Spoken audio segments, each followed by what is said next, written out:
Payot et la Fondation Payot pour la promotion de la lecture vous présente Marque-Page.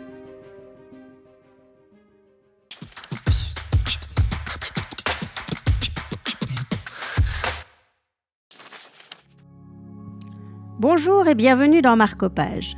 Aujourd'hui, nous vous présentons Varlam de Michael Prazan aux éditions Rivage. Une proposition de Marie Voirol de Payot Libraire, ici à Berne. Du coup, Varlam de Michael Prazan, c'est le récit surtout d'une aventure documentaire, puisque Michael Prazan est un documentariste et qu'il est parti en Sibérie pour aller filmer les camps du Goulag.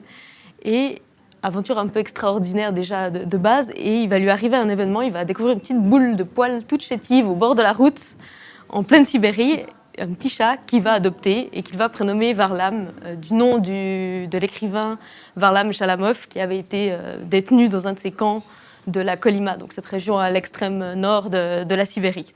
Et donc tout le récit est à la fois le récit de Michael Prazan découvrant les camps et nous expliquant un peu ce que c'était que ces camps du Goulag, d'une part, et d'autre part c'est aussi le récit de cette histoire entre cet homme et ce petit chat qui finalement va le suivre sur tout son parcours pendant des mois plutôt des semaines autour des camps de la Kolyma. Donc on est dans une atmosphère glaciale, j'imagine, parce que cette région de la Sibérie est appelée l'enfer blanc même. Oui, tout à fait. Alors moi je dis que c'est le livre idéal si vous avez chaud. Il faut absolument le lire parce que vous êtes dans une atmosphère complètement glaciale, effectivement. Et les températures font du coup froid dans le dos, on peut le dire.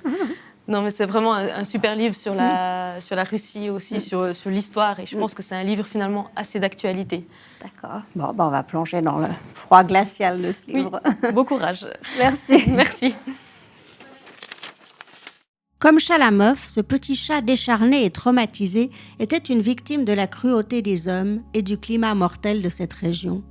C'était pour Marque-Page un extrait de Varlam. Quant à moi, je vous donne rendez-vous demain pour de nouvelles aventures littéraires.